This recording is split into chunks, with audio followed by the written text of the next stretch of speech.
Commission, our July 25th, 2022 meeting. Our first order of business tonight is oaths of office. I'll turn it over to Beverly for that.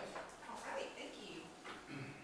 So we have one reappointment and an appointment for the Planning and Zoning Commission. So if you would like to rise, you can.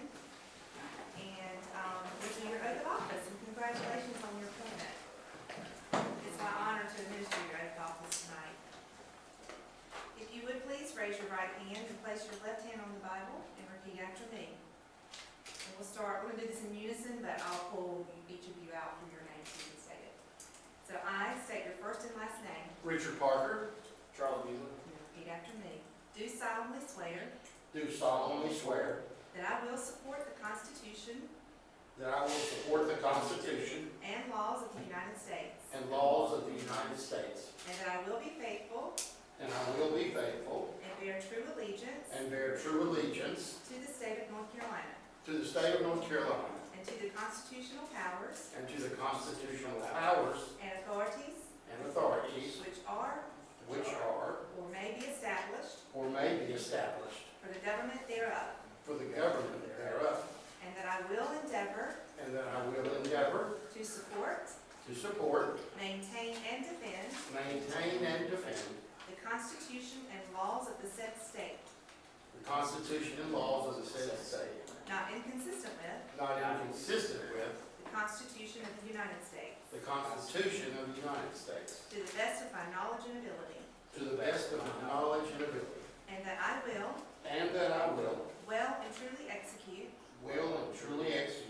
the duties of a board member the duties of a board member while serving on the Planning and Zoning Commission while serving on the Planning and Zoning Commission for the city of Burlington, for the city of Burlington, according to the law, according to the law, so help me God. so help me God. Congratulations, and thank you for your service. Thank you. Right.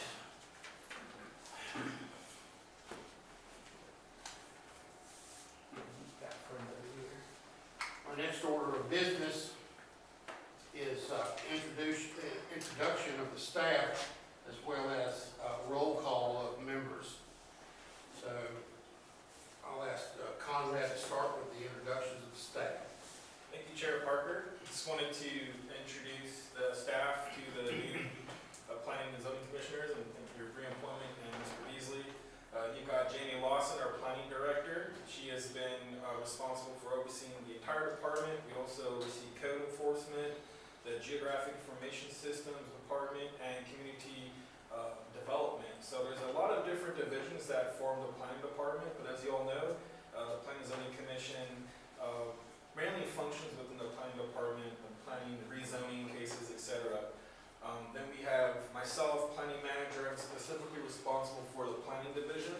We have two new staff members in a sense, principal planners that have joined us with a lot of experience to do our development review components as well as our kind of current planning components, which do involve rezonings as well.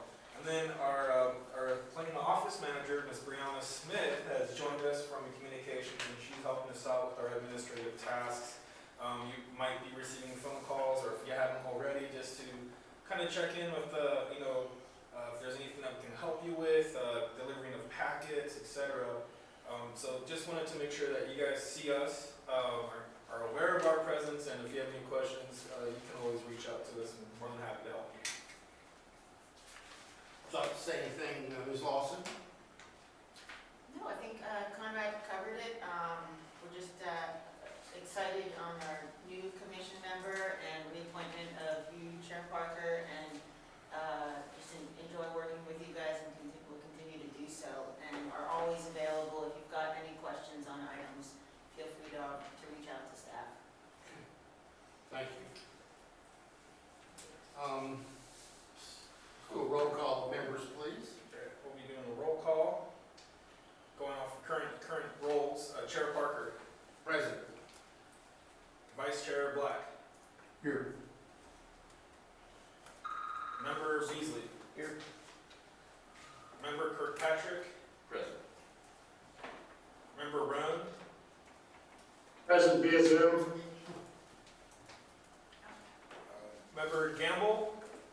she's doing this online? Ms. Gamble, if you're online, okay, yeah, Ms. Gamble, it looks like we have full members, so you are excused from the meeting, but thank you for coming and joining us. We have a full quorum for city members. Actually, I'm gonna promote her. Oh, I can't promote her if you can't. I'll go ahead and Ms. Zach Nelson.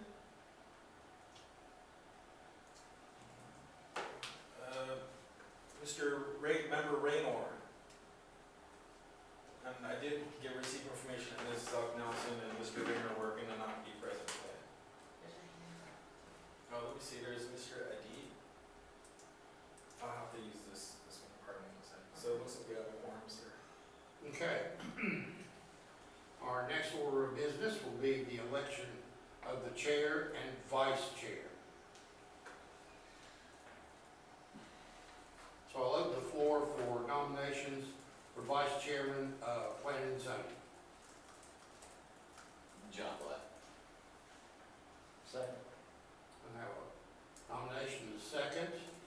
Mr. Black is vice chair. Would you accept this nomination, Mr. Black? No. Okay. Mr. Black would not accept the nomination. Is there another nomination? Nominate Mr. Kirkpatrick. Mr. Kirkpatrick, do I have a second? Second. Would you serve as vice chair, Mr. Kirkpatrick? Yeah. Yes. All in favor of Mr. Kirkpatrick, say yes. Yes. Yes. Any opposed? Next will be the election of the chair for planning and zoning. Do I have a nomination? Nominate Mr. Parker. Do I have a second? Second. Any other nominations? I'd like to nominate Mr. Black. Okay. Black. Is there a second for Mr. Black? I'll second. All right, we have two people nominated for the chair of the board. Let's see how we'll vote for this. What is your suggestion, Ms. Lawson?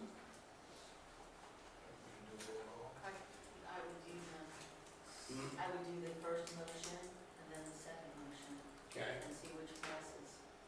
all right. So let's do a roll call. All in favor? With 5 members present tonight, so we have a quorum. Okay. So you can only vote for one. So for Chair Parker, have a roll call for that nomination. Okay. Parker, Chair Parker, Yes. Vice Chair Black, No. Member Beasley, Yes. Member Kirkpatrick, No. Member Roan. Yes. It's 3 votes to 2. Motion passes. Okay. Next item of business is the approval of the minutes for Planning and Zoning Commission. Do we have minutes for the July 11th meeting, the special meeting? Chair Parker, those are still being developed and will be ready along with the minutes from this meeting for your August meeting. Okay. Do I have a motion to approve the minutes from the July 27th meeting? So moved. Second? Second. Okay, Mr. Beasley. I have one correction, if you would, on page 5. And the second to last paragraph, Mr. Oswald is speaking regarding the gas station. And then the next line says, Mr. Buckhill is concerned that serving the citizens of Burlington is what's most important. That should be Mr. Oswald instead of Buckhill, because it's on Buckhill Road. So make that Oswald. That'll be our correction to the minutes. So with that corrected, are there any other corrections or additions to the minutes? Motion to accept the correction.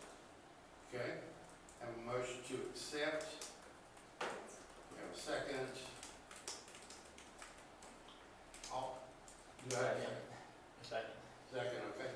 All in favor of the minutes as amended, vote by saying aye. Any opposed? All right, our minutes of June 22nd pass. Now, I'd like to say a few things before we get started. This meeting is being held in person and on the Zoom platform and is being recorded.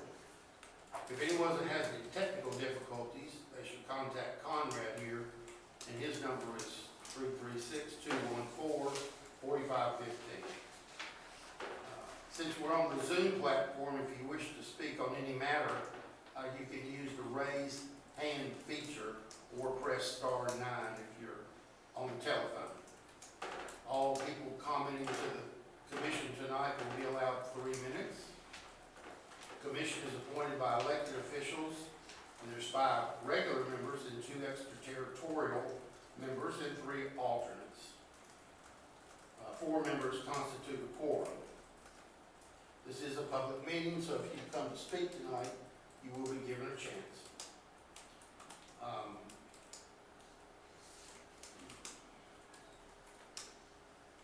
During the presentation, we ask that everybody mute your microphones and raise your hand if you're on the Zoom platform.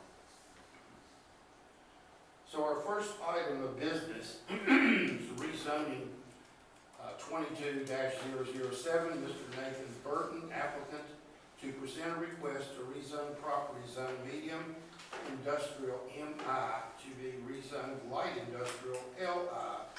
Property is located northerly from the intersection of White Kennel Road, Old Trail Road, and Anthony Road, addressed as 1601 Anthony Road, and consisting of Alamance County Tax Identification Number 120395. Mr. Burton. Yes, I'm here. Okay? Can you make your presentation? Yes, all we would like to do is, we're not changing anything on the property itself. What I'm trying to do is get my dealer license to be able to sell, tractor trailers, which most of the time they wouldn't be there. So that's the only reason I need the rezoning to be able to establish my dealer license. That's it. No change of actual structure of the property at all. Okay. Were there any calls concerning this rezoning? Jamie? No, we have not received any calls or emails on this item. Is there anyone here tonight that would like to speak on this matter? Anyone?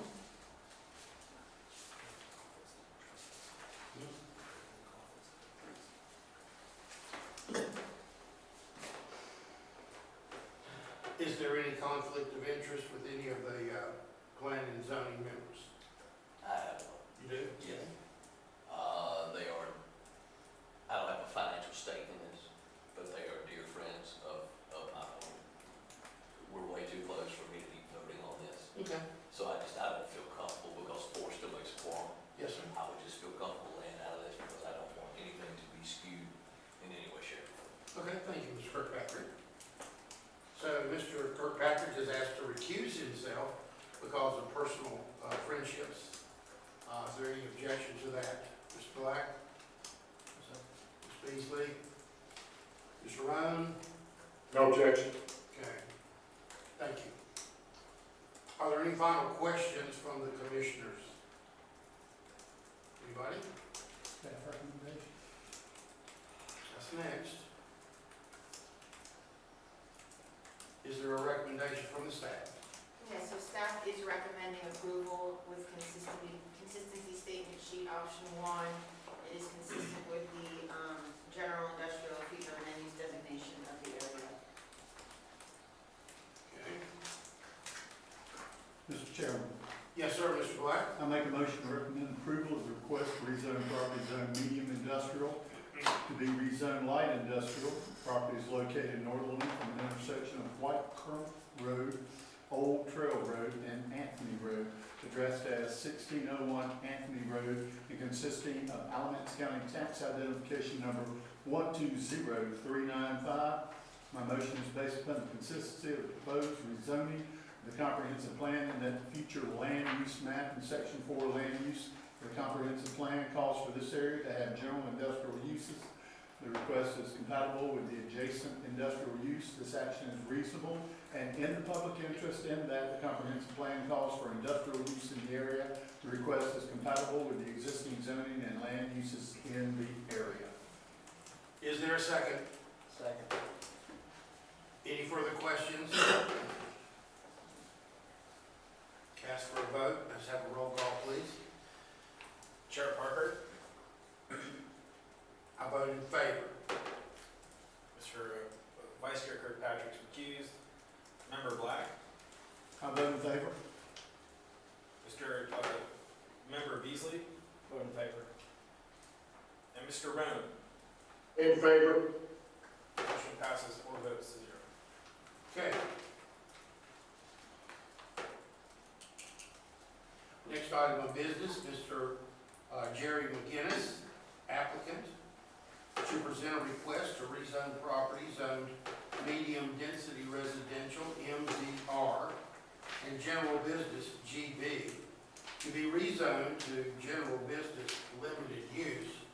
Property is located on the northeast corner of Cameron Street and East Davis, addressed as 606 East Davis Street, and consisting of Alamance County Tax Identification Number 136462. Mr. McGinnis. Okay, Mr. McGinnis is joining us as a panelist. Okay.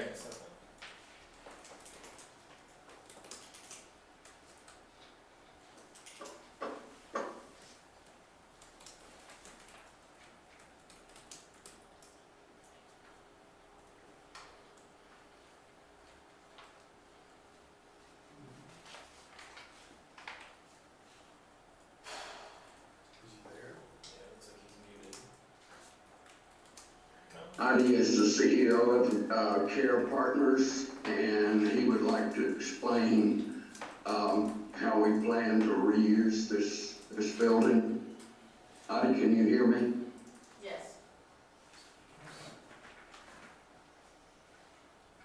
Yes, we can hear you, Mr. McGinnis. Go ahead. Yes. Can you recognize Adi Gandaria and bring him on? Who was that now, sir?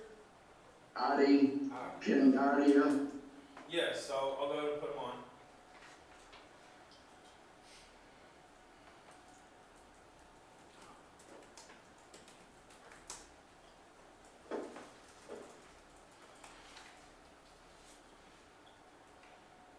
Hello, good evening, everyone.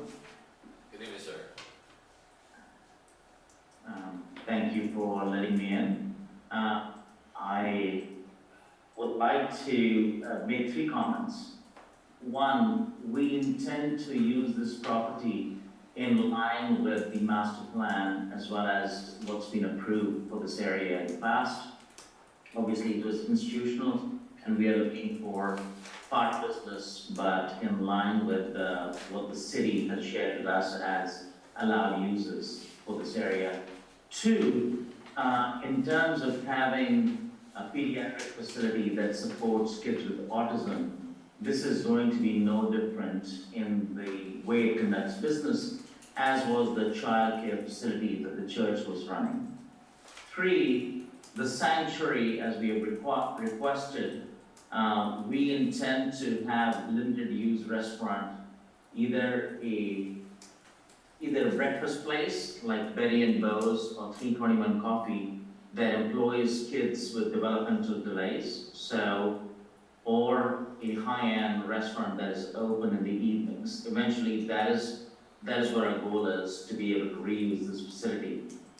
I am aware of that email that Conrad, you received today, requesting that change of the use of the property would generally reduce the value of the properties around.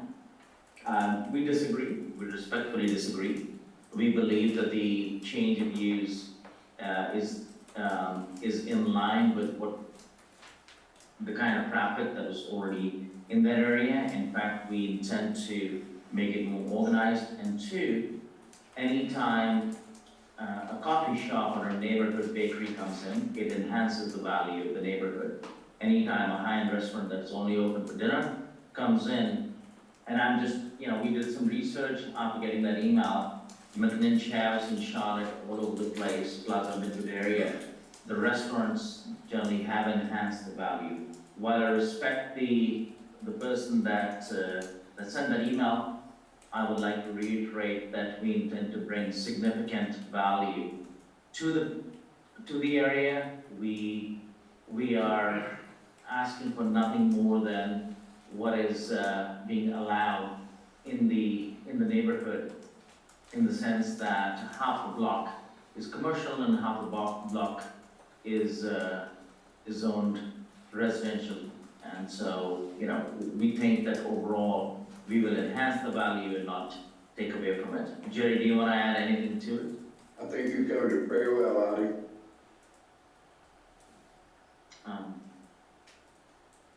If anyone has any questions, we'd be happy to address them. All right, thank you, gentlemen.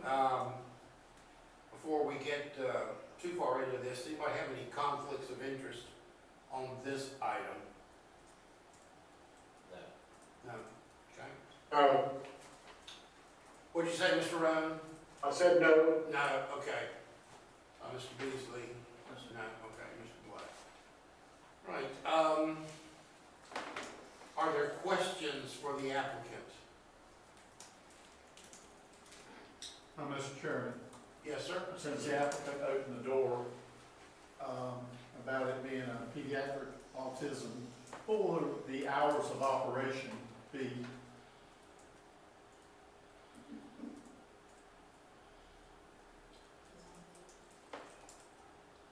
Mr. Addy, you're on, Yep, thank you so much. The hours of operation will be from 8 a.m. to 6:30 p.m. In the evening. 7 days a week? 5 days a week. Saturday mornings, but 5 days a week. And the primary entrance and exit would be off of the street in the back. That is a commercial street. Sorry, pardon me, I don't see that on the map here. But it's not going to be Davis Street. The entrance and exit will be from either Cameron Street or from the street that is the main street. East Market, yeah. East West. Market. East Yeah. West. East West. Yeah, that's right. So you're proposing two different uses, a restaurant and a pediatric facility for children with autism, is that correct? That is accurate. The sanctuary is beautifully done. It's historic. We want to maintain it. The lawns are wonderfully set up, and we believe the part facing East Davis should continue to have the splendor of something that would fit into the residential area. And so the facility itself is 27,000 square feet, out of which we'll carve out 20,000 square feet with the entrance and exit, as has traditionally been used in the past for the childcare facility, whereas the main sanctuary will accommodate. We believe the best business to bring in there would be a coffee shop and a bakery that also employs children with developmental delays, and that will significantly enhance the value of properties around. We expect at some point people would be walking from their homes to such a wonderful establishment. Yes, we are proposing two different limited use options there. Mr. Chairman, Yes, sir, Mr. Black?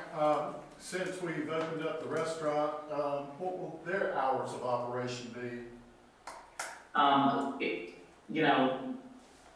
The two things that we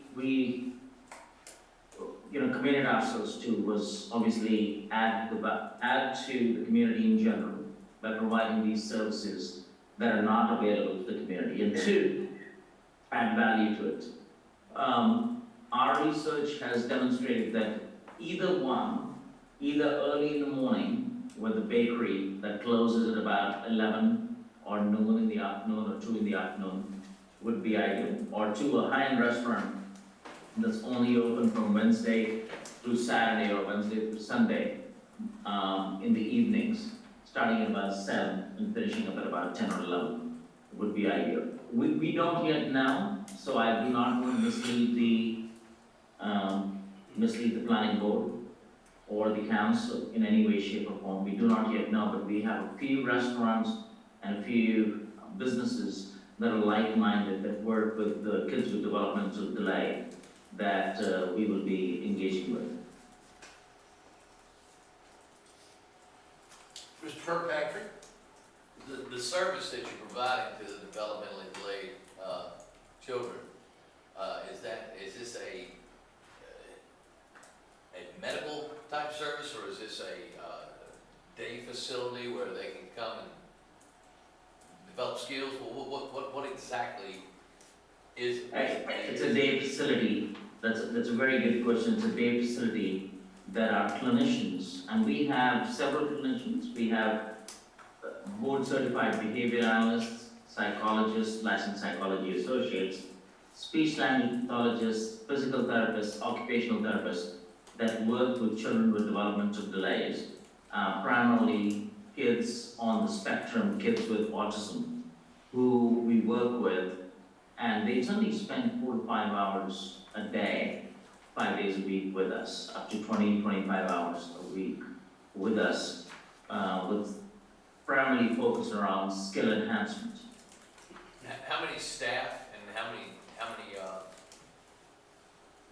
visitors? facility like this with, that we are going to allocate about, 18 to 20,000 square feet to that, that endeavor will have a staff at any given time, no more than 50 people in terms of residency there, and we have enough parking so that not to clog up Davis Street at all. But how many permanent staff would you have, sir? 50, 15? 50, 50. 50? Oh, 50. Oh, okay. Yeah.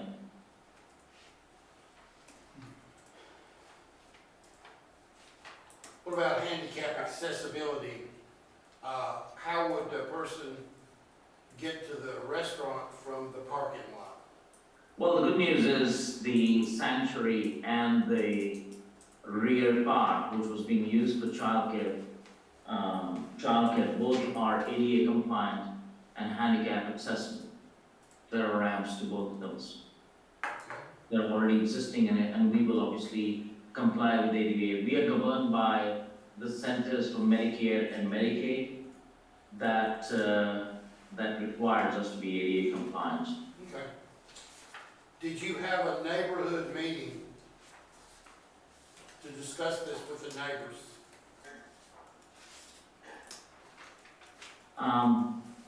Jerry, I believe the neighborhood meeting is, I don't think there is a neighborhood meeting, scheduled, Mr. Conrad. No, there's no neighborhood meeting scheduled. It's not a required meeting to be held prior to going before the Planning and Zoning Commission. It's advisory. we intend to invest in the community. There will be close to 50 fairly high-paying jobs in the area for services that are required in the area. All the MCOs have been asking us to come to Burlington because there is significant lack of these services in the area. And what I want to remind everybody is that this is no different than neurotypical kids in childcare. And at any given time, there were close to 50 kids that were being taken care of in the childcare arena. So this is no different. It's just that we work with kiddos who are a little more disadvantaged in life, but it's our responsibility to provide the same opportunities for them. Okay. Are there any other comments or questions from the Planning and Zoning Commission? Mr. Beasley? Mr. Roan? Yes, sir. Is there anyone here tonight that would like to speak on this matter?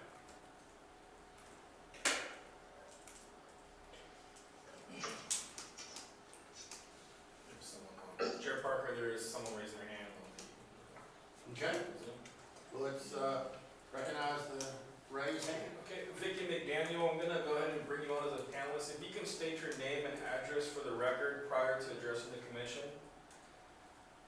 I'm gonna promote you right now. Is this the lady who wrote the I email? believe so, yes, sir. Okay.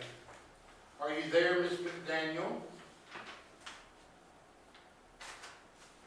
See if she can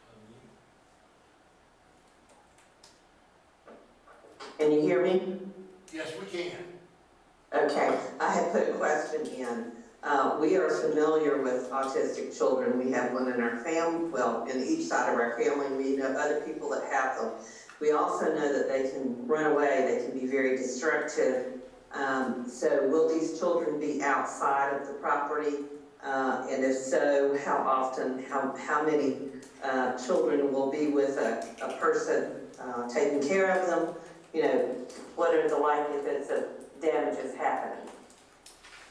That's a very good question. Thank you, Vicky, for asking that. All of our care is provided one-to-one. So every child that we take care of, that we work with on skill acquisition is always with a therapist. And these kiddos get one-to-one skill acquisition treatment 20 hours a week. So there will be no child without adult supervision. And the rules are that every child will be within 6 feet of the therapist, always within 6 feet of the therapist working with the child on skill acquisition.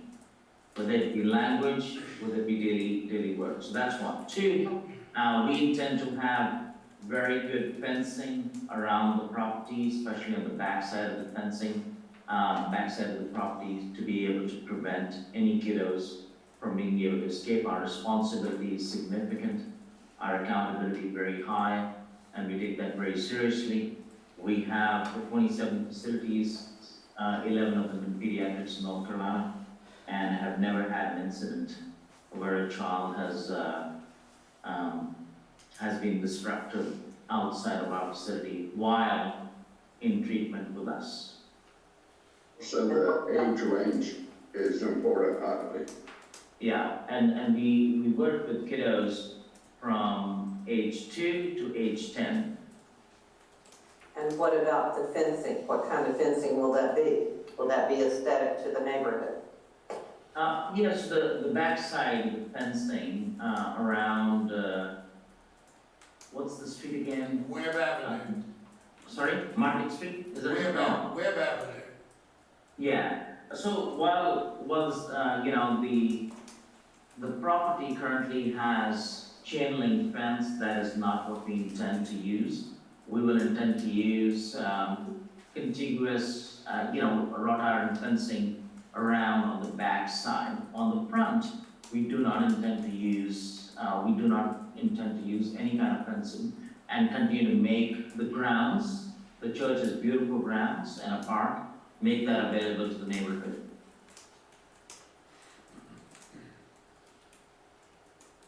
Any other questions, Ms. McDaniel? Not at the moment. I just wish it were gonna be downtown or somewhere else where we already have vacant buildings and this could become, you know, a residential townhouse or something else. Ms. McDaniel, I really appreciate what you're saying.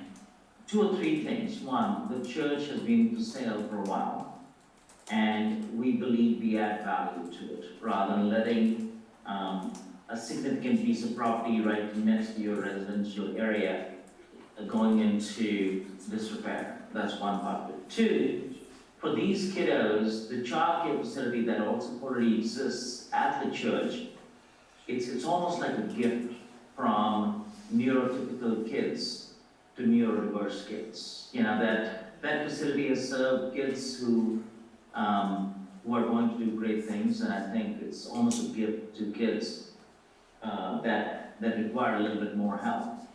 3, just like you mentioned, it is best for us to be in this area where we can have the parking, where we can fence the area off, and where the kids are safe.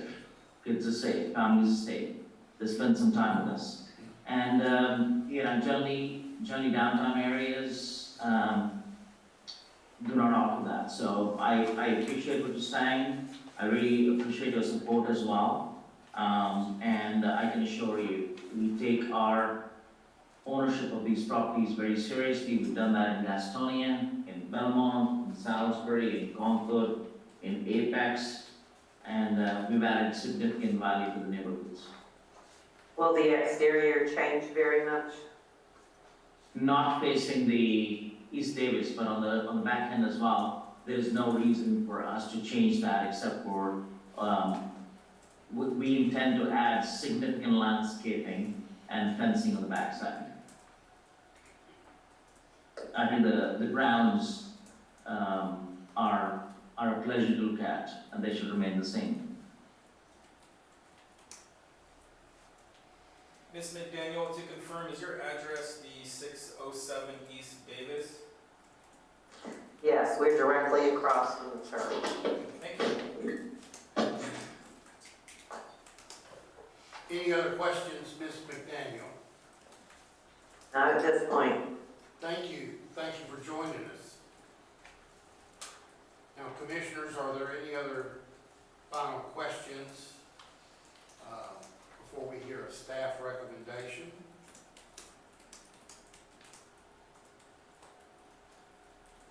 Okay. I'll ask then for the staff to give us a recommendation of this item on the agenda. Yes, so Chair Parker and Commission member staff is recommending this rezoning request as it complements the existing residential and commercial uses in the area, consistent with option 1 in your consistency statement sheet. Okay. Chair Parker, I'd like to make a motion. Go ahead, Mr. Kirkpatrick. I make a motion to recommend approval of request to rezone property zone medium distance residential MDR to and general business GB to be rezoned to general business limited use GB-LU. The property is located on the northeast corner of Cameron Street and East Davis Street.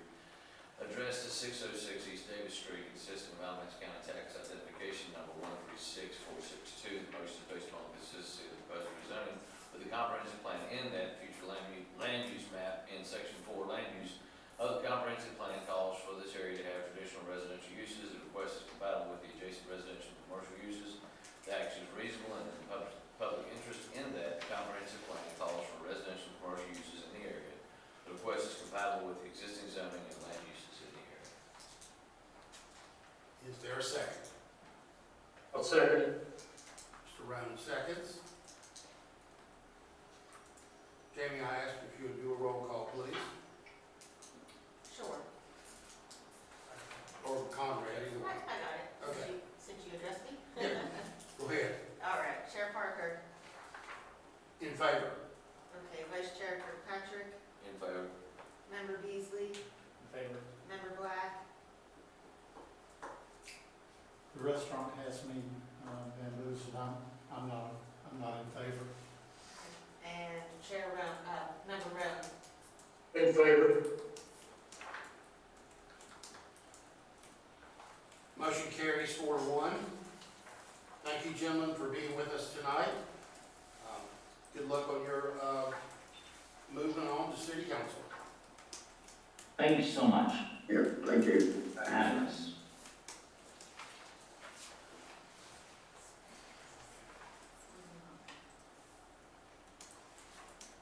Anything else on that item?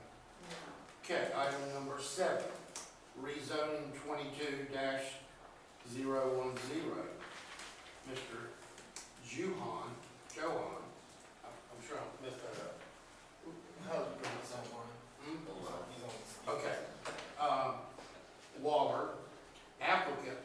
to present a request to rezone property zoned medium-density residential, MDR, to be rezoned to office and institutional OI. Property is located on the northeast corner of Cardwell Drive in South Mebane, addressed as 3549 South Mebane Street, and consisting of Alamance County Tax Identification Number 114046. I'm trying to get Mr. Wong, I'm trying to get you onto the, as a panelist.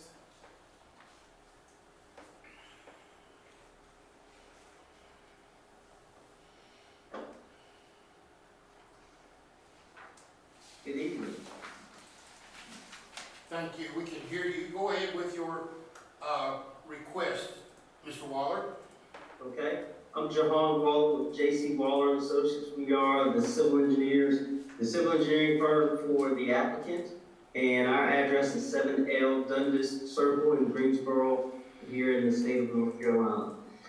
So our client would like to rezone this property from medium density residential to office institutional for the development of this lot to the highest and best use.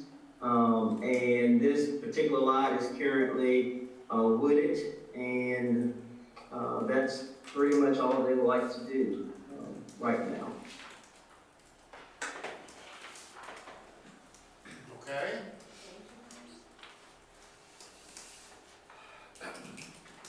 Were there any calls concerning this rezoning? No, sir. No calls, okay. Are there any questions from the commissioners? Go ahead, Mr. Beasley. Any idea what type or level of business they want to put in there when they rezone it? It's a straight rezoning.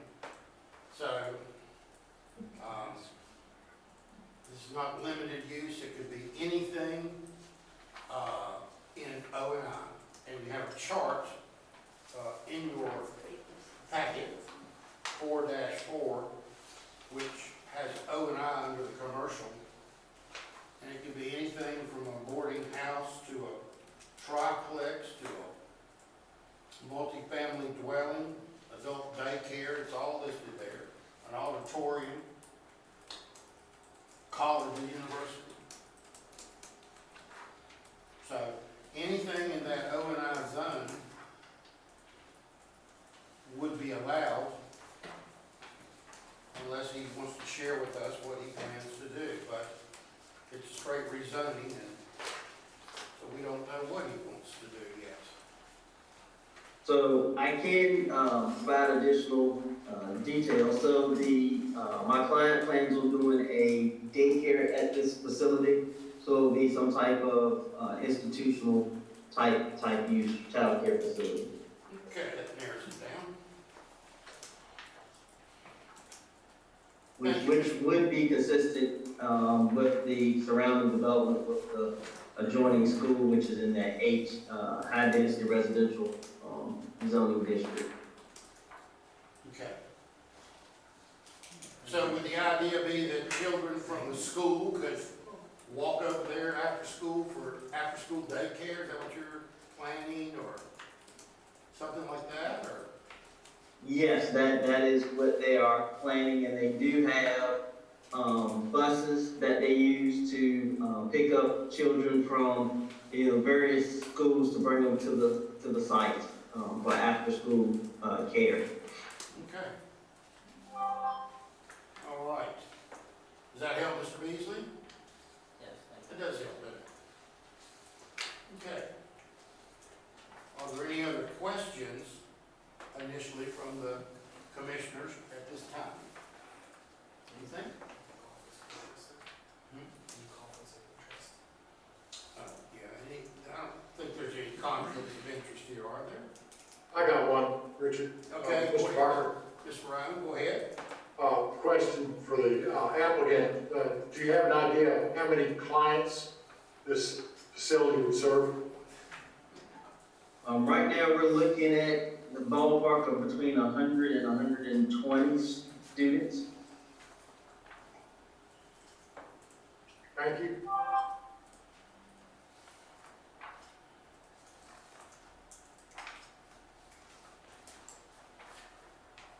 So no one has any conflicts with this.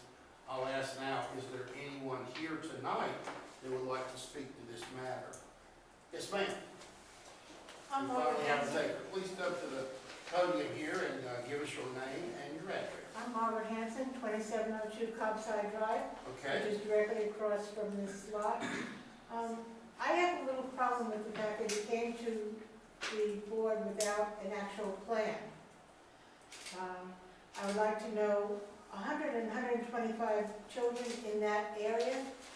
That seems to me to be a lot of children, number one. Number two, and I apologize because it was years ago, but I received a letter from a law firm in Raleigh telling me that that particular area had done an environmental impact study, and there was some sort of a frog there that, I don't know if that makes any difference, but I have a problem with him not coming forward to the board with an actual plan.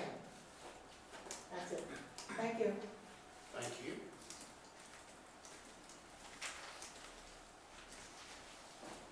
In the old days, we used to get those plans, but, I guess I'm old fashioned. I'd like to know what's gonna be there and how it's gonna be there, what the hours are. 100 and, where's it? Okay, sorry, I'll be back in a second. you got 3 minutes. Where are you, the entrance to there is that small road that leads directly to the side of the school. I don't know if that is actual Cardwell. Cardwell. Okay. That's where the people pick up their kids. That street right now, when you drop the kids off and picking them up, it's totally blocked. Where is he gonna have his entrance to this? You can't possibly have it on Meadow Street because it's already blocked by school people, but the kids dropping their parents off. I don't know. Thank you. Thank you. I was having a hard time hearing that, but I believe I heard the concern. So we have had preliminary conversations with NCDOT and the city's planning staff concerning these developments, and there are no concerns about the traffic impact, the minimal traffic impact that our site will have on the existing traffic patterns in the area, and that we will be required to control all of our traffic on site. So we'll have enough space on our site for our pickup and drop off queuing and on-site parking needs.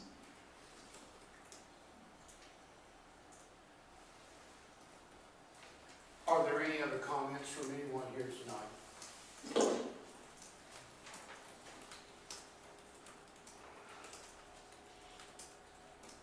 Any final comments from the commission? Staff, do you have a recommendation? Yes, staff recommends the rezoning request as it complements the commercial and institutional type uses in the area as well as the residential. We recommend the rezoning as per option 1 and your consistency statement sheet in your packet. Okay.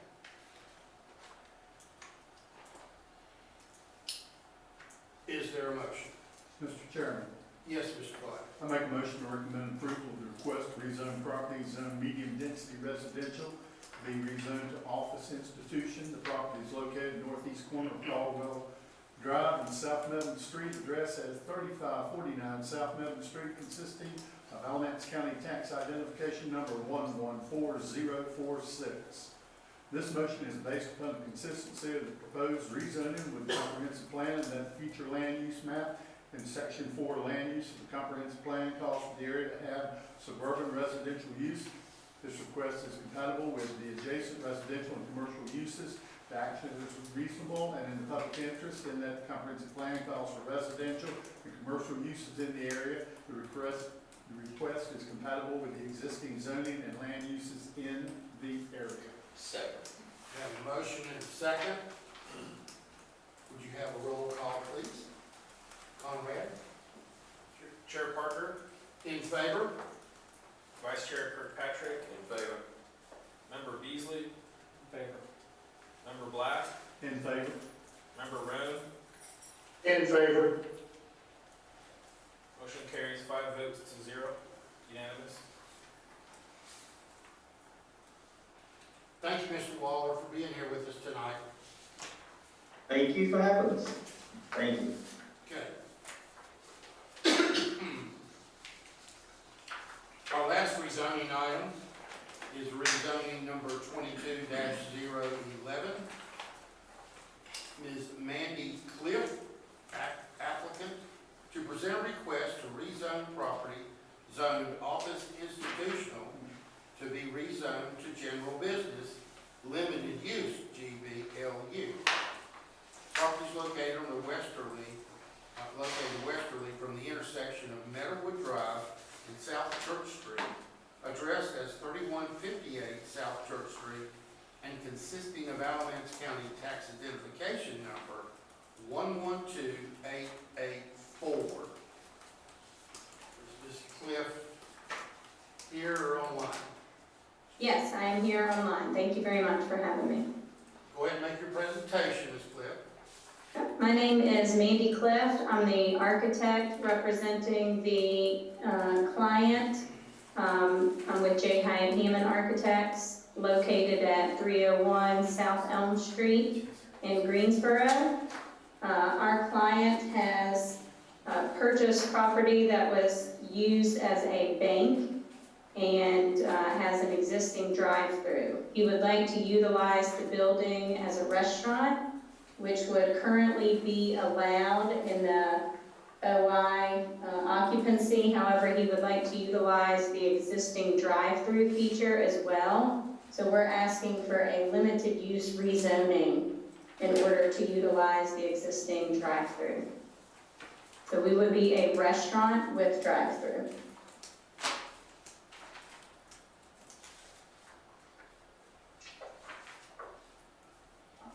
Okay.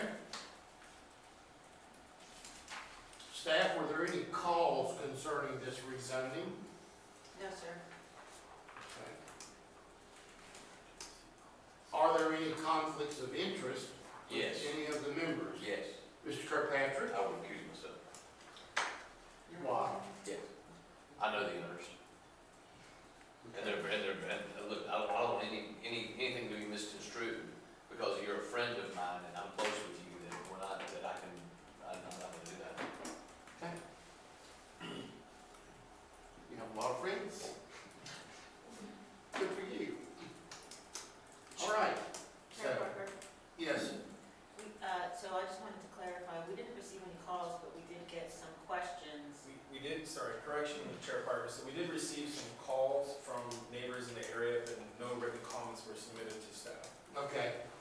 Can we go back to the recusal section? Yes, I'd like to recuse myself as well. I rented my business to the property immediately adjacent there, potential future customer as well. I've got a former coworker who lives at the opposite corner of Meadow. Have a little bit of input there as well.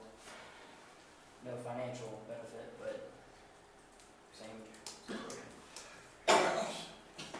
all right, there's an order of business here, Ms. Lawson. We have 2 recusals, we won't have enough for a vote.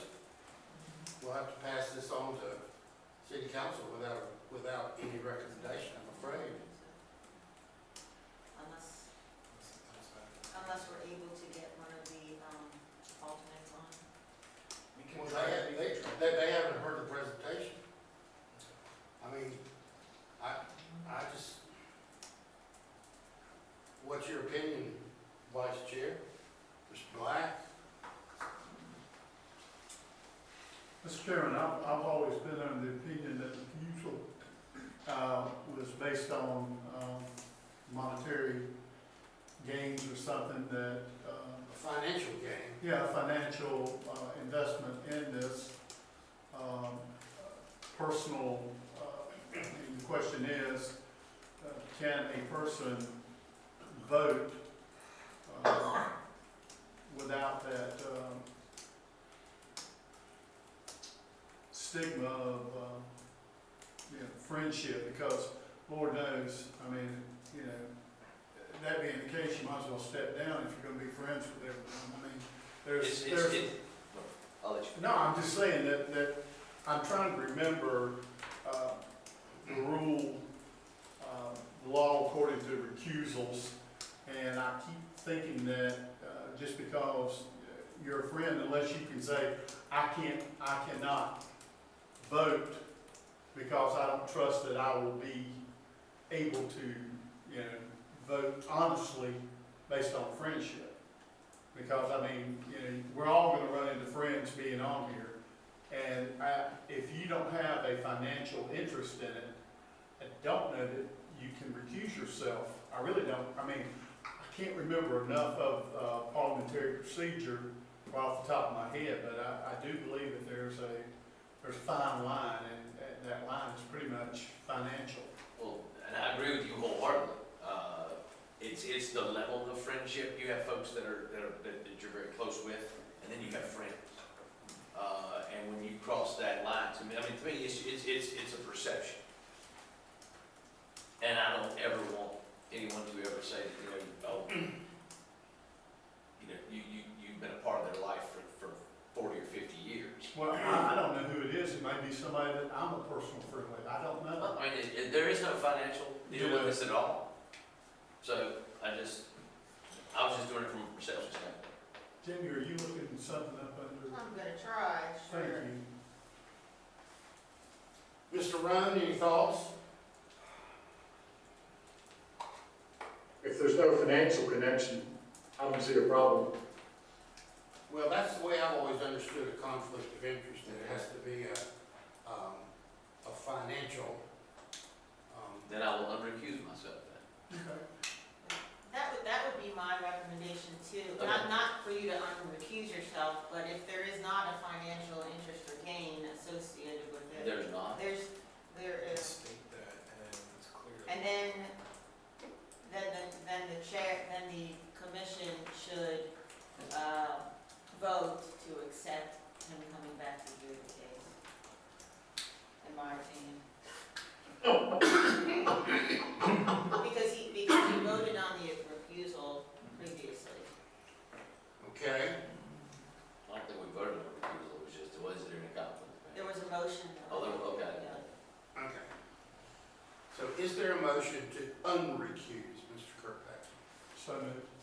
Second. Second. All in favor, say aye. Aye. You're unrecused. That's good. Now, for you, Mr. Beasley. I would like to maintain mine because it could potentially have a financial impact to the repeat customer. If they decide to change their ability to use my business based on that becoming a restaurant versus effectively a vacant or low-use building that it is now, I'd like to maintain my refusal. Okay. All right, so now we've got 4 people. All right, is there anybody here tonight that would like to speak to this matter? Please come to the podium. Well, State your name and address. I just want to make a comment on what you just voted on. Yes, sir. I'm Donald James, I live at 110 Meadowwood Drive, just across the street. Yes, sir. And this, but from the standpoint of accusing yourself, would it also be improper if by voting you could help someone you knew by that action? So it should be a question of, are you impacted, or by your voting, would you help somebody that you know that this could help? I think that would be an appropriate question. You've already voted on it, but I think it's more than just what the person knows about the property. But as far as this rezoning request goes, it looks to me like sometime back when a lot of planning people decided this would be office and institutional appropriate use for this property. And so it's been this way a long time. And now somebody, the bank was in there, which fit the zoning rules, I guess. And everybody was happy, I guess, with the bank put in there because it fit the qualifications. Now you're gonna take this area that's office and institutional, and right in the middle of it, you're gonna put a general business, limited use. Are there no other places that this business can go? That they have to come in here? You might as well change the whole thing to general business and limited use. If you put that right in the middle, there's no good argument for not doing it for the rest of all that property. I see some over there, Red, that's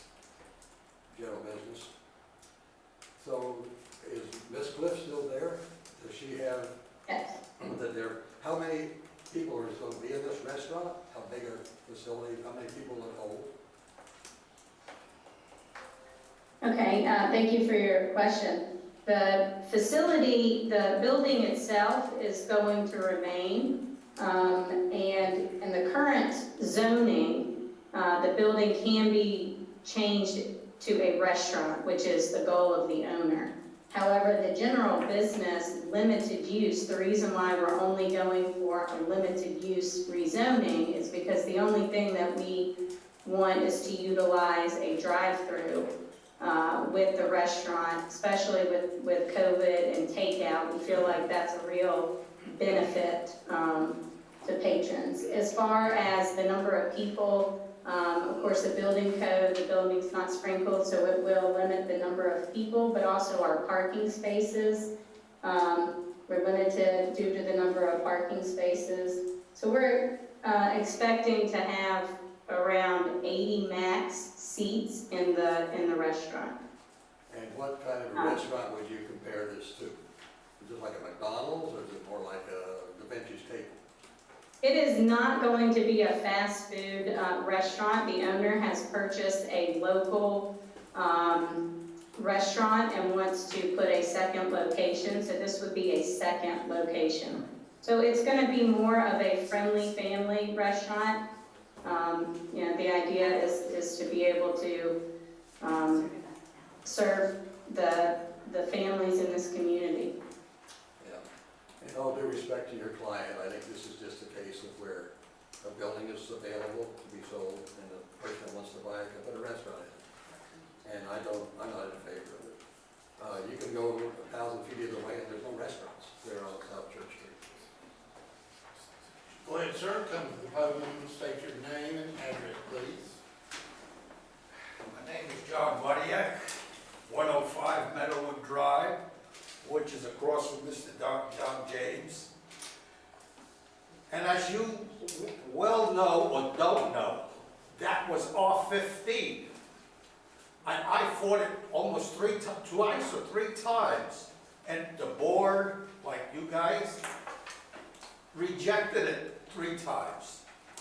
But somebody had an insurance company that was insuring these, what's his name? Excuse me. Charles Jones and Mr. Somerton. That's who had owned all that property. And it went from R15, O&I, 3rd time. And Mrs. Ansbarger, which was on the board, said it'll never be changed again. But it was. It's O&I now. Next thing, you're going to change that. Now, once you change it, they can do anything they want within that code. No, sir. You say no, sir. It's a limited use petition. Well, I don't know this limited use. This is the first time I've heard of anything like it. Yes, sir. Usually, when they went to the next step after O&I, you can do anything you want. We've changed that. Well, when you say we, first of all, you know we have a planning board, right? The taxpayers pay money for that. We have engineers. The taxpayers pay money for that. That's me, the taxpayer. Yet, you had all this planning done. We fought Mr. Ellenberg and Mr. Stone directly across that where the other bank is. There was, I think there's 4 banks in that one little old area. I tried to go to the bank to cash a check one time, and that highway is 45 miles an hour. I nearly got killed. And I'm a little older, so I don't run too fast now. I'm telling you, it's a blast to try to get across. Now, if I leave my house and go directly to Highway 70, I have to use the center lane. Well, the state troopers were giving tickets if you use that center lane to go on. You're laughing, but that's the truth. I don't know, it's the truth. And I'm telling you, you know you've got 2 eating places right down the road. You've got Joe Bangles or whatever their name is. Bojangles and McDonald's. Just like you've got 4 or 5 banks in the one area, you wonder why. protect the citizenry. I pay the taxes for that engineer and all the planning board. I was here, Mr. Emerson, did you ever remember Mr. Emerson? He was in charge of what she's doing now, the planning board. And he guaranteed me, he said, Mr. Warniak, that's country club property, it'll never be rezoned. But all I've been doing, all the years I've been there since 1985, is fighting rezoning. I mean, in this way, fighting it this way, I don't mean physically fighting. And why you keep doing it, and why you're not protecting us. Do you remember the church? Right next Sir, your time is up, I'm sorry. Okay. Your time is up. You're supposed to have a cistern for water to go. All of a sudden, the church don't have a cistern there, and a lot that big is supposed to have one. And these poor people get water in their backyards like crazy. Is there a stormwater device on this property, Ms. Cliff? Not that I'm aware of. Will there be one? We have not engaged any civil engineers yet, so we'll have to review. If it is required, then it will be added. You know if it's required or not, Ms. Lawson? I don't know what their plans are for the site, if they're intending on adding any additional hard surface, or, you know, that is to be determined by the applicant, so I can't speak to that at this point. Okay, sir, come on up. Remember, you have 3 minutes. Thank you very much. So my name is Imran Qazi and I'm the neighbor of both of them and just live across the street, 103 Meadowwood Drive. Okay. So the request I have in front of all the board members is that we raise kids over here. We have kids, small kids. Every passing day traffic increases, there are more accidents, it gets more commercialized. So once this property gets rezoned under the limited use, which has 10 type of businesses today, which can be opened under that business use. So once they once they open the restaurant there, if they go bankrupt or if they don't want to continue, they will sell this to some other business. They will never come back to this planning board, and they will do whatever they want to do. They will send it to another restaurant which may not be suitable for our kids, suitable for us. So my request is that this should not be that rezoned, because it impacts us as a family who raise kids over there. We want it to be as much less commercialized as possible, because there are properties which is zoned as the like housing colonies just behind the property as well as in front of the property. So my request is please support us and don't let this area or this property to be rezoned. That's all I have. Thank you very much. Thank you very much. Anyone else would like to make a comment? There's someone. How about me? Invite checks. Okay. I'm Carol Wadiak, it's my husband. Okay. I'm concerned about the hours with the restaurants. Right now, we've got banks and offices, and they close 5, 6 o'clock. Or if they're open and someone's just delayed and staying later, it's not constant coming and going. And seriously, you cannot get on 70 unless you catch the light on the other side. So it's going to be worse, and there are accidents. Have you looked into how many accidents are in that period, or in that block range? That's it. Okay, thank you so much. Conrad, you said someone was online? Yes, Chair Parker, Candace McCall, I'm going to bring in as a panelist. If you could state your name and address for the record prior to addressing the commission.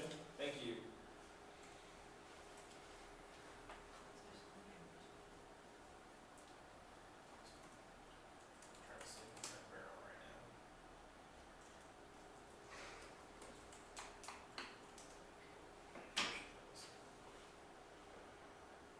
Are you there, Ms. McCall?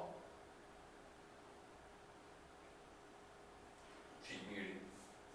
Can you unmute yourself, Ms. McCall. Yes, okay. All right, go Can you ahead. You got 3 minutes. Can you state your name and address for the record, ma'am? Yes, and I apologize, I don't use Zoom. Candace McCall, and I live at 118 Coach Light Trail, which is, was there another question you had you wanted me to state? Just my name and address? That's it. Go I'm ahead. having a hard time hearing, I am so sorry. But we live at the stoplight across from the church. So we're a couple of blocks down from this restaurant.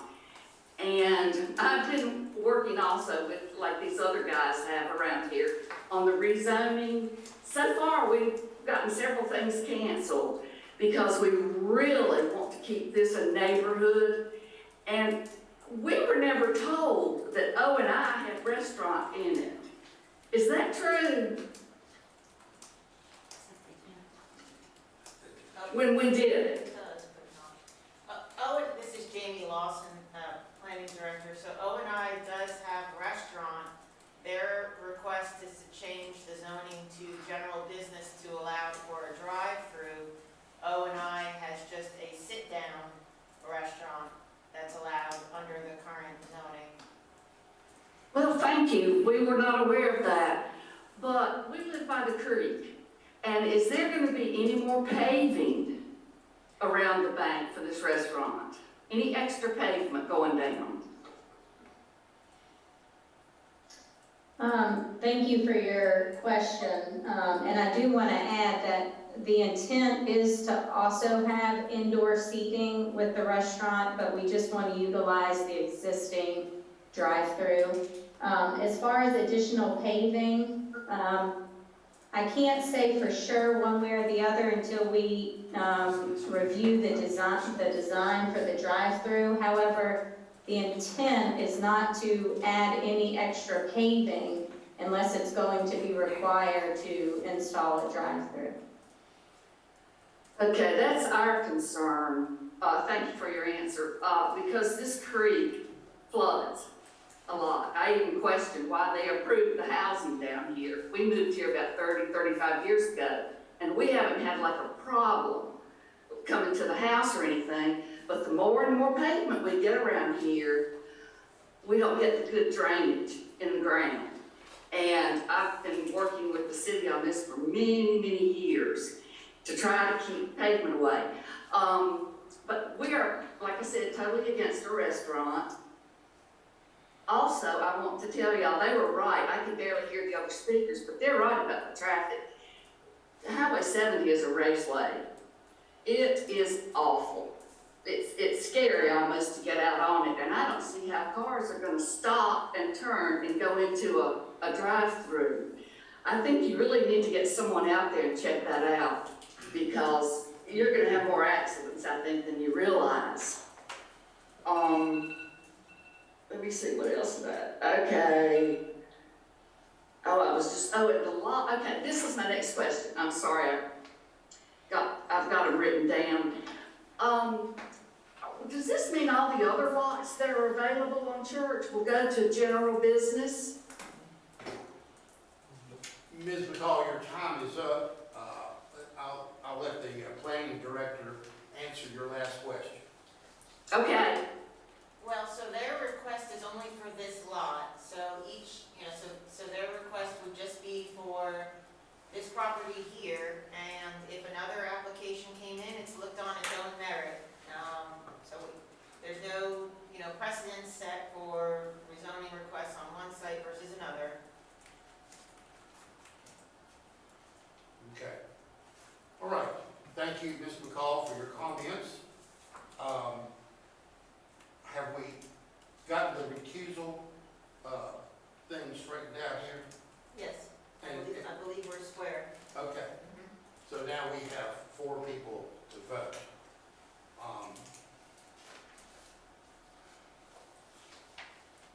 Are there any final questions from the commissioners concerning this matter?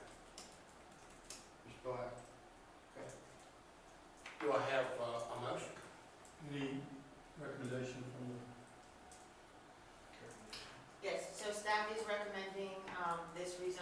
request as it is complements the residential and commercial uses in the area consistent with option 1 in your consistency statement sheet. Mr. Chairman, Yes, sir. make a motion to recommend approval of the request to rezone property zoned office institutional be rezoned general business. Limited use property is located westerly from the intersection of Meadowwood Drive and South Church Street, addressed as 3158 South Church Street, and consisting of Alamance County Tax ID number 112884. The motion is based upon the consistency of the proposed rezoning for the comprehensive plan, and that the future land use map in section 4 land use of the comprehensive plan calls for this area to have a suburban residential use. The request is compatible with the adjacent residential and commercial uses. This action is reasonable in the public interest in that the comprehensive plan calls for residential and commercial uses in the area. The request is compatible with the existing zoning and land uses in the area. Is there a second?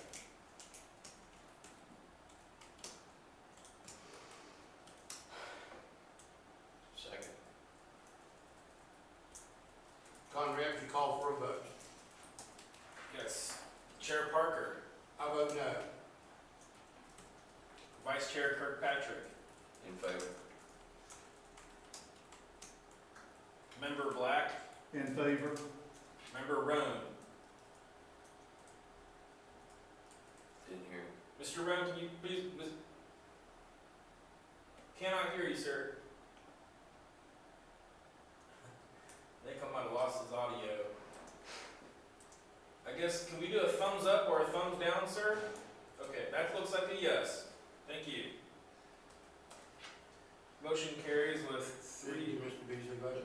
Mr. Busey is the recuse, sir. Recuse, that's all. So that is 3 votes in favor, 1 non-favor, and 1 recuse. Motion carries 3 votes to 1. Okay. Motion carries. 3 to 1. Sorry, I forgot you were recused. Can I see those other options on the bottom, the reason that you wouldn't pick it? I can't see the rest of that page. Chair Parker was available on the agenda package. Here you are, sir. Here you go. Okay, and the next one? There's a hard copy here if you want to take a look at it. There's a hard copy from NC Lansing, that's hard copy, sir. Doesn't look like the other ones get much consideration at this meeting. All right, that concludes our rezoning items. We have a couple of items of new business. You done with all this? Yes, sir. Thank you, Ms. Cliff. Can I ask a question? I came here, this was my family time, I came here because I wanted to speak up. Everybody speak up against it, but nobody voted like that. Like, why are we here? Like, why am I being asked to come if nobody will hear us? I don't understand.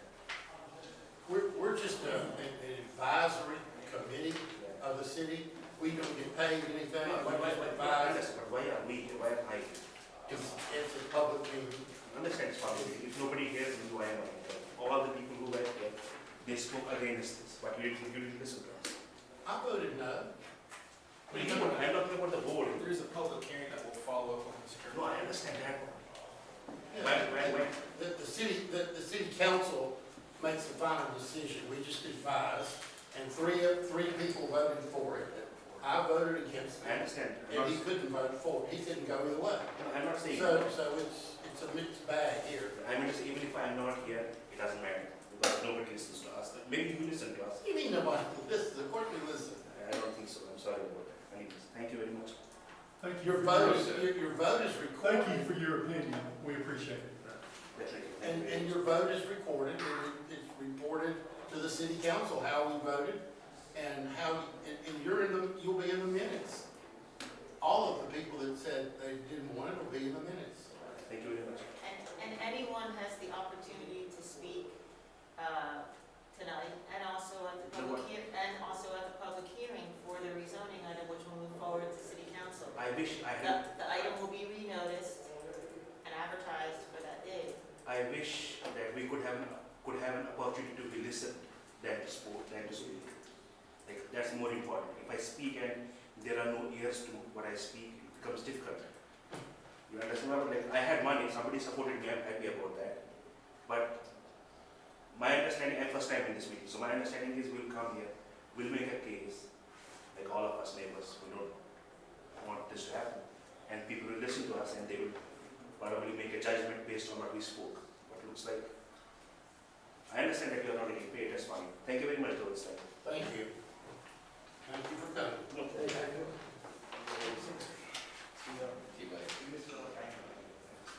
Okay, we have a couple items of new business. Jamie, do you want to discuss these items? Sure, very briefly. So staff, as you know, prepares the packet and has traditionally had hard copies that have been delivered, to your addresses. We're interested in hearing from the commission members in terms of moving to an electronic format so that either you can download the packet yourselves or view it on your computers electronically. We're certainly welcome and able to provide you with packets and hard copies if that's still your preference. But we're moving in a direction, obviously, where we're hearing a lot of cases. There's a lot of paper associated and costs associated. Possibly one suggestion would be to do black and white, except for the zoning maps, maybe. But we're just looking for your feedback and to see if there's commission members that don't mind having a preference, just having electronic copies, so we can understand. And also, staff does take time to distribute the packages, around the city on the days where the packet is due. So we'd just like to have an open dialogue and hear from you guys. And really, if it's your preference still to continue in this format, we're happy to do so. But since it's a new kind of new year, new appointments, we'd just like to have that discussion. So maybe we'll just Chair. I'm happy with electronic. So, Chair Parker, Commission, hoping to kind of try this out for about 6 months to a year. And if there's anything special, if you do need a pack, so Mr. Kirkpatrick, if you want us to not deliver, we're more than happy. If you ever need something, we can print something out for you and we can pick it up. I'll make a note. I'd like to make a note of each commissioner, what preference they have, just so we can be more efficient with our time. So, Mr. Kirkpatrick, if I can put you down as electronic. Yes, that's fine. Okay, thank you. Mr. Parker? Well, I admit I'm like her, I'm an old school guy, but the paper just seems to be an excessive expense for the city to bear, especially when we reprint these principal use tables every single time. We've been given the principal use tables, and it seems to me that, boy, if we just had those printed one time, we could save a lot. In other words, if we came to the meeting and had a principal use table beside us, we could refer to it and then turn it back in at the end of the meeting. So we didn't have to print them each single time. But these color pages are, I'm sure, very expensive. The paper is thick and I'm just sure they're expensive. Do you want it on paper or do you want electronic? Well, I like the paper, but I understand that electronic would probably serve us better. So I would say electronic. Welcome to the club, Richard. Well, it's hard, it's difficult. The E-Click. The E-Club. Mr. Beasley, how do you feel about it? Digital is fine with me, but I do have one request. Please make it mobile device friendly. That way, Sure. I've got laptops and PCs all day, but I can do about 90% of my life from this thing right here. And would it be possible for larger packets to get a printed copy anyway, for particularly busy meetings? Say that again? For larger packets, could we kind of make it an at-will request? Like, hey, this week I'd like mine printed. Yeah, so here's what,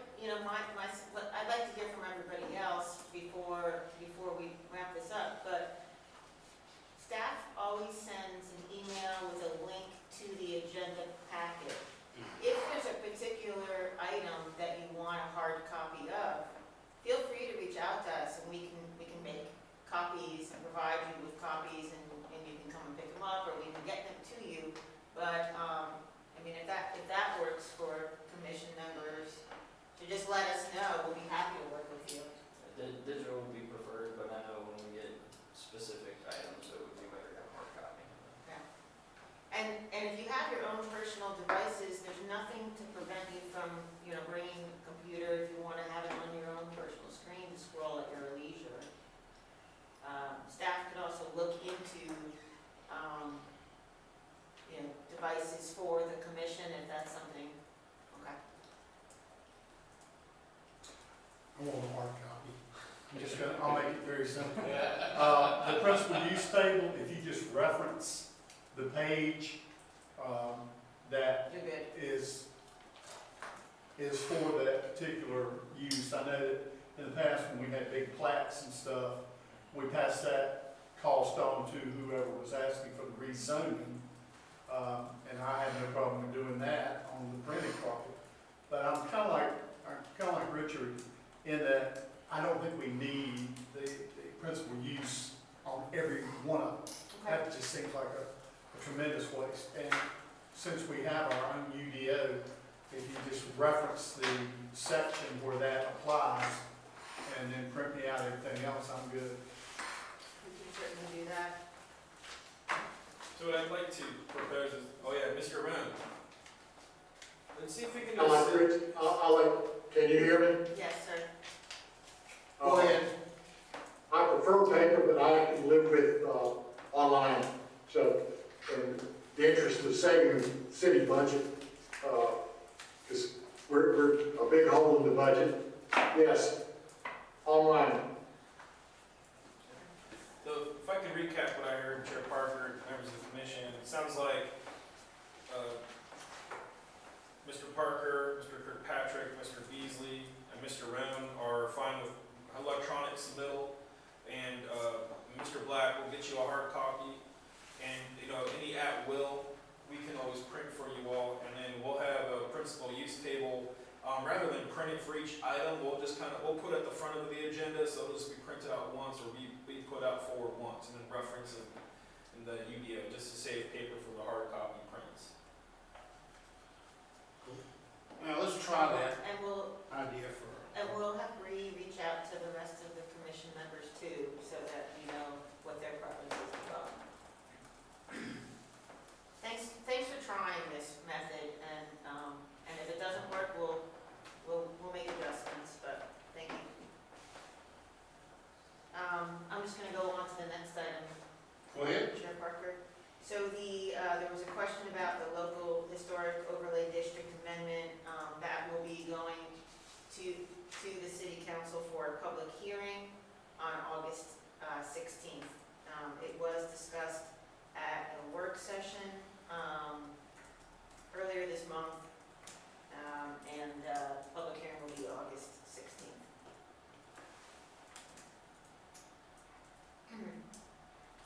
Next, in terms of new business, there's a discussion about public meeting versus public hearing, and also receipt of public comments at the Planning and Zoning Commission meeting. As, I guess I'll just kind of start the conversation. I'm happy to hear from commission members. My understanding is that it's been the preference of the commission to hear public comment, that it is, important to hear the public comment to help gauge the interest of the community. Staff did amend the UDO to increase the notification radius at the request of the Planning and Zoning Commission from 100 feet to 300 feet. So it encompassed a greater radius. So staff does send out those letters to the property owners within 300 feet of the property, and indicates in our correspondence to the public that it is a public meeting, not a public hearing. But with that in mind, we do advise folks, if they're interested in providing public comment, to let us know, to let staff know ahead of time. There have been some cases where comments have come in up until, the meeting time, and I know that has been, problematic, because we want to make sure that all of the commission members have the enough time to review all of the materials and also public comments. So there has been some discussion about having a cutoff to the public comments period, where we would, if that's the pleasure of the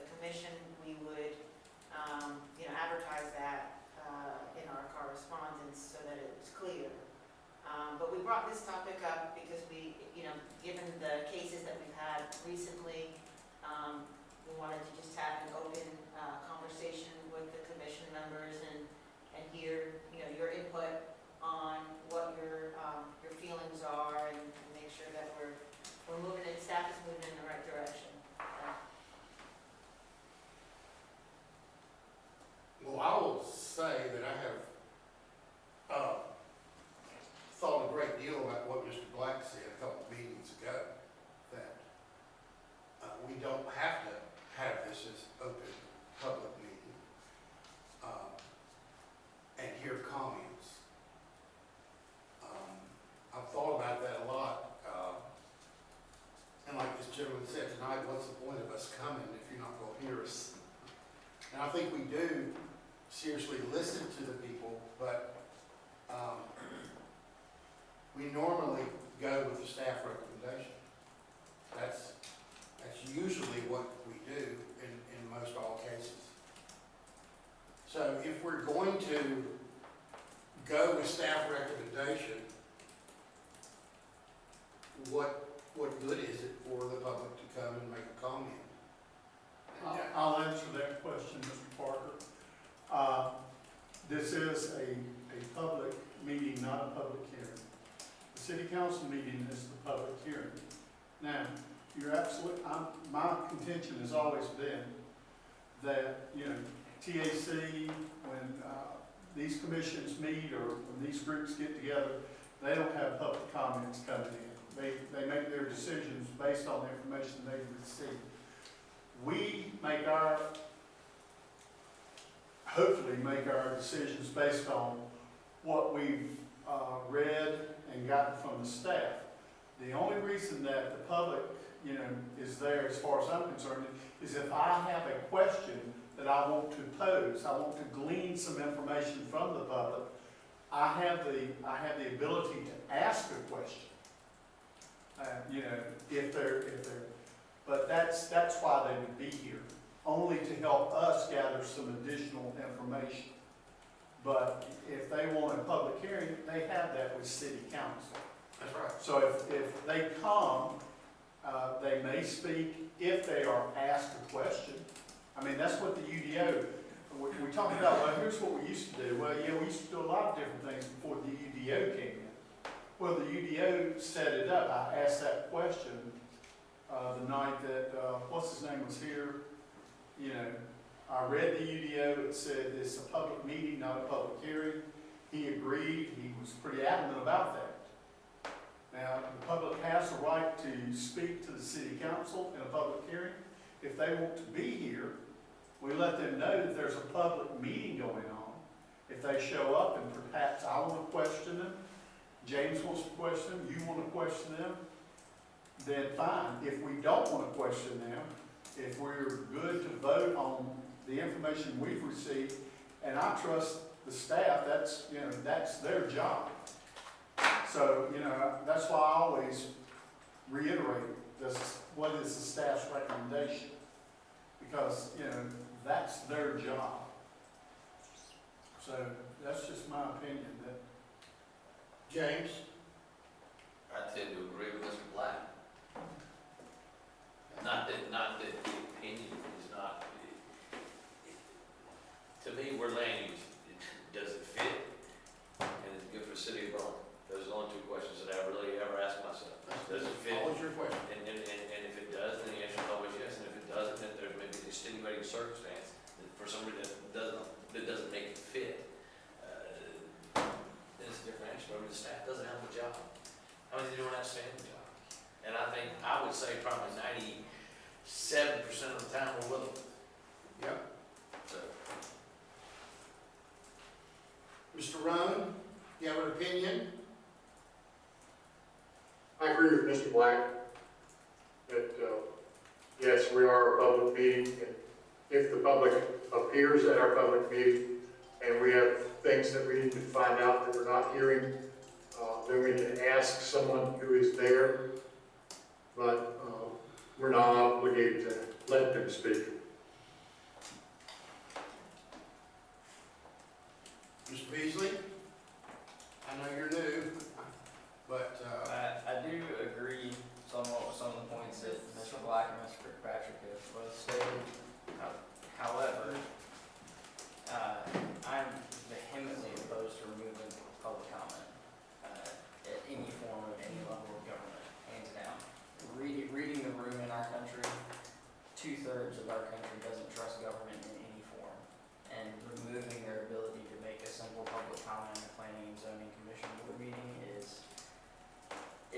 it's not gonna give us a really good look, to be perfectly honest with you.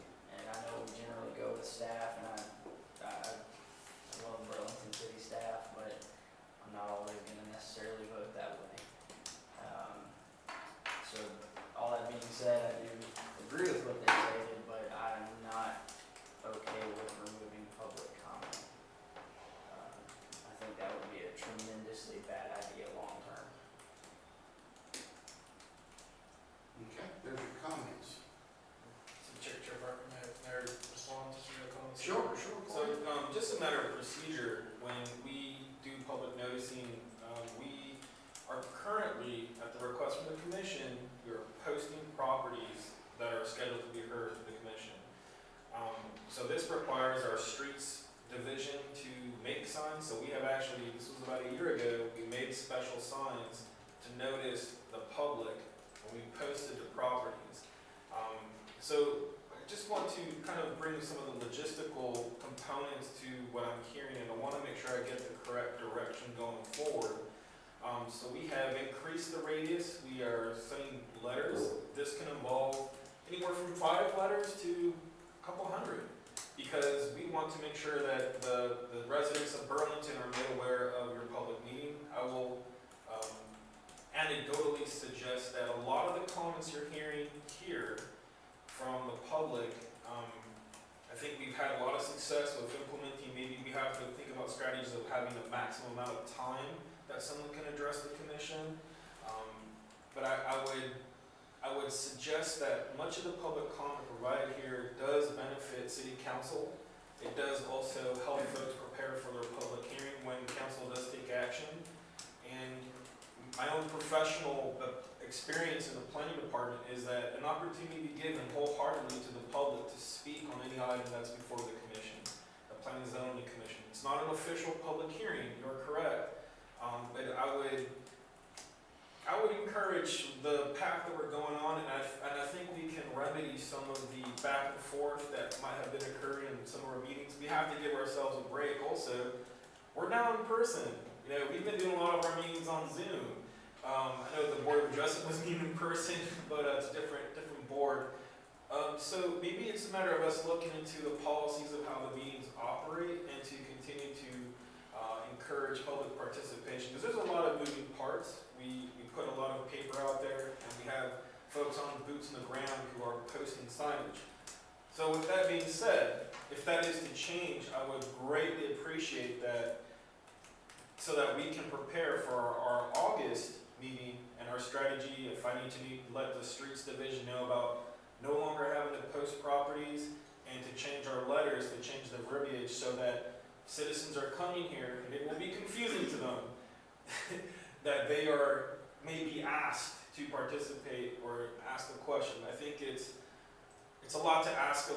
We have a lot of challenges just making sure our messaging is correct to our citizenry. And for us to have that, it could be confusing if someone were to come here expecting to address the commission, but not have been asked to speak on the item. I think it could be confusing. So I just encourage that you all please give some direction for Jamie and myself and staff to move forward with. Well, once again, everything we were saying reflects the UDO. Now, you know, that was agreed upon, voted on, worked on. My suggestion is change the UDO. If you want to make this a public hearing, then change the UDO. A public hearing. It's already a public meeting. If you want to have a public hearing here, if you want to open it up, then change the UDO to reflect that. Because you're sending me a mixed signal now. You're like, here's the UDO, this is what we're going to follow, but then you're saying, don't follow it. So, my point is very simple. If you want to open this up as a public hearing, then change the UDO to reflect that. Don't ask me to circumvent the UDO that everybody voted on and agreed to. Now, if you know, once again, extending letters to 100 to 300, 400, that still doesn't matter, because when there's the public hearing, those people need to know to go to city council for that. So I'm fine, if you want to make an amendment to change the UDO, if we want to change the government of this commission to a public hearing instead of a public meeting, then make a recommendation to change the UDO to reflect that. But don't ask me to accept the UDO as it is, but circumvent it. Okay? Just was curious, because I don't think, I was part of the discussion when it occurred, but what was the commission's, reasoning to increase the notification from 100 to 300? For, And the posting of properties was. To the people who were being affected by a zoning change, to have notification so that they could go to city council, during the time of the public hearing. That's already done. Public meeting. Public hearing, group. Yeah. You know, Is what you're talking about, right? Yeah, for the public meeting, there was the determination that, I guess it was last year, It was about a year ago. a year, maybe It's changed. longer, to post the properties. yeah, we did not feel like enough people were getting notified of changes in their neighborhood. And so we asked to increase that, area so that those people could go and be heard in front of city council. Maybe you should research the minutes a little bit and see what was exactly said, because I don't remember exactly what we said. that's the gist of it. Yeah. That's the gist of it. I mean, I don't, it was to make more awareness, and I mean, Charles, I agree with you in that public comment is a good thing. And there's probably been some times where we sent some things back and some folks went and had some more conversation privately by being able to talk here. Something kind of torn a little bit, but also agree kind of wholeheartedly with Mr. Black in that, I'm not looking to silence anyone's voice by any stretch of the imagination. But by the awareness that we put out to 300 feet, which I think is a great thing, I think it's incumbent upon us, as we sit here as the designated citizens to serve on this board, to read the temperature of the room. If there's 40 people out here sitting, something stinks. And it's our job, I think, to make sure that, to read the temperature of the room. We had 140 for Shamrock. Yeah, and of course, we open, all you gotta do is ask a question. Sure. And I think I'm not trying to silence anyone, but that's how I read it. That's just my personal opinion, whether that's right, wrong, or different. It's just my opinion. So once again, I would advise that if it's the desire of this commission to open this up as a public hearing, then somebody needs to address the UDO and make the changes to reflect that, but not to circumvent the UDO. So, can you all make that your assignment, to look at the UDO to see if it can be changed, or if it should be changed. Or should be. How did we handle this before the UDO was adopted? I feel like there's a precedent for this and we're ignoring it because the UDO is taken over. Well, that's why we voted for the UDO, so that we would have a, Yeah, remember Beasley, so when I came here in 2019, we were sending notices to, I believe, adjacent properties, abutting properties, and that was determined to not be enough of a radius. So to be consistent with council, we've increased that radius to 300. And not too long ago, this commission asked us to ask council to increase that to 400 foot. So, and we weren't noticing the properties because a public hearing by state statutes requires a minimum of abutting properties being noticed as well as posting of the property. So we've taken that lead of the public hearing, which is a different type of meeting. The public meeting follows that for consistency's sake. So the city council public hearing is posted and is noticed a 300-foot radius, and we've adopted that as a policy Planning and Zoning Commission to kind of bring up to light the prior approach was a notice of just adjacent or abutting properties. And the UDO speaks to the public meeting, and it does highlight the public hearing and how the public hearing. So a rezoning item goes before the commission for recommendation to the public meeting. Then it goes to council, and by state statutes, we do our noticing per the statutes, as well as our internal policy of noticing the radius 300 foot. Sure. I guess the opportune question is, do we continue public comment, right? That's Believe it, right. really that's what we're asking. Right. So,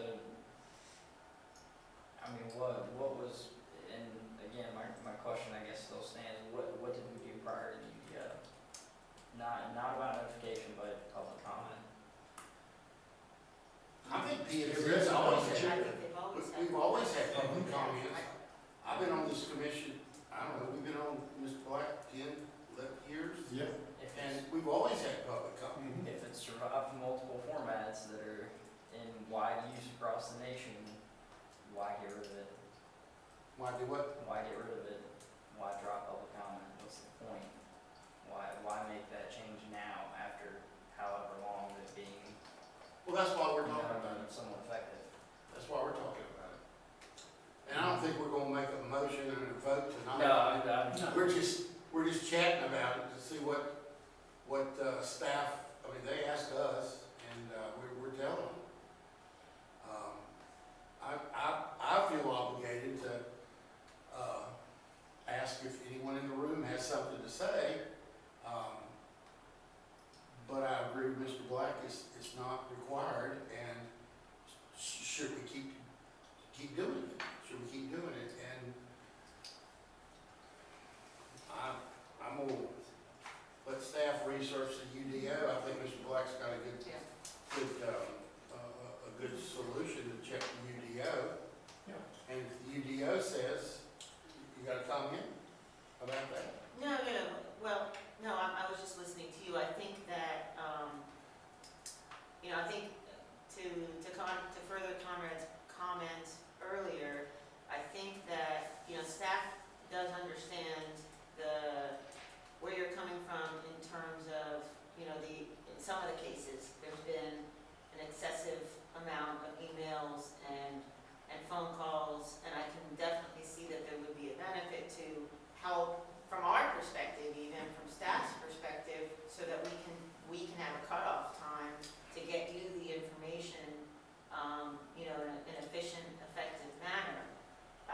So I can definitely see where we could come up with some protocols dealing with the public comment and limiting the public comment to a certain time period before the hearing, or not the hearing, the meeting.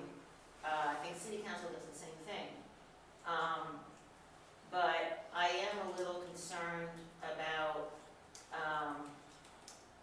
just from a perception perspective, if no one shows up on one item, you're obviously not gonna take public comment. But if there's 40 people in the audience on a particular matter, then, would the commission want to hear from the folks for that particular case, and just being fair and consistent across the board? That's my concern, in terms of the perception of leading the meeting and hearing the items. We don't have any attorneys here, but, and I'm not an attorney, but process and procedure is the first thing that's going to be picked apart from an applicant or contentious property owner. So we just want, from staff's perspective, we just want to make sure that we're understanding, what you're asking us to do. You're asking us to look at the UDO and see what the UDO says, and come up with some guidance to you, and maybe some pros and cons in terms of moving forward. I don't think at this point we can change anything, but I think the idea that Mr. Black has about looking at the UDO and amending the UDO. Yeah, and then we need to come up with procedures, because let's say that we agree that it's gonna be a public hearing, and we give somebody 3 minutes to talk, and you have 10 minutes to speak, you have 10 people speak 3 minutes, against something, then the person who's presented, does that give him 30 minutes to rebut? Not usually. Well, but you gave his opposition 30 minutes, or her opposition 30 minutes, so does she or he have the equal time to rebut? You know, I mean, there's a lot of procedures that we would probably have to look into. And all I'm saying is just fix the UDO. If you want it to be a public hearing, it's fine with me. I have no problem with that. But that's not what the UDO says. So make it compatible with what you want and make the change. If you don't like the procedure, change the procedure. You know, but like I said, don't ask me to circumvent it. The UDO was designed as a living document. It's a living document, yeah, he said that many times, it can be changed anytime you want, so I'd say, if you don't like it, change it. Okay. And finally, I'd recommend that we postpone the last item unless you just have to do it about this short-term rental business. You're looking at the Airbnb. Well, Do you have to do so something about we started talking about the Airbnbs or short-term rentals, and the reason we brought it up is there's a lot of case law on this item. So it's not as if we could just come up with some, No. yeah, so, and we provided you with a recent Right. ordinance and discussion from UNC School of Government dealing with Wilmington, because there's been a recent Court of Appeals that dealt specifically with Wilmington's ordinance. So it's a matter that involves legal review, whether or not it's something that we can even particularly regulate, and there's a lot of different things associated with that. So we just wanted to bring it to your attention because it's come up a couple of times in terms of it's something that, you know, you want staff and city council to consider. So we're starting the due Thank you. diligence, yeah. How does it, and this is a quick question, but how does it not become commercial property? I mean, you know, you're renting out a house, you're collecting rent. That seems like a commercial application to a residential area. I know you're talking about vacation, and I know that there, you know, especially around lakes and stuff, this is very heavy. But I've often kind of, in my own mind, curious, how does one differentiate a commercial use of that house versus a residential if they're collecting money for rent? That, I mean, for that, but anyway, that's something to look into. Yes, so, you know, just wanted to keep you aware of what we're doing behind the scenes. All right, we'll read over this and take it under advisement and talk about it next time. Cool. Mr. Chairman, I make a motion we adjourn. I agree, it's your second. Second. All in favor, say aye. Aye.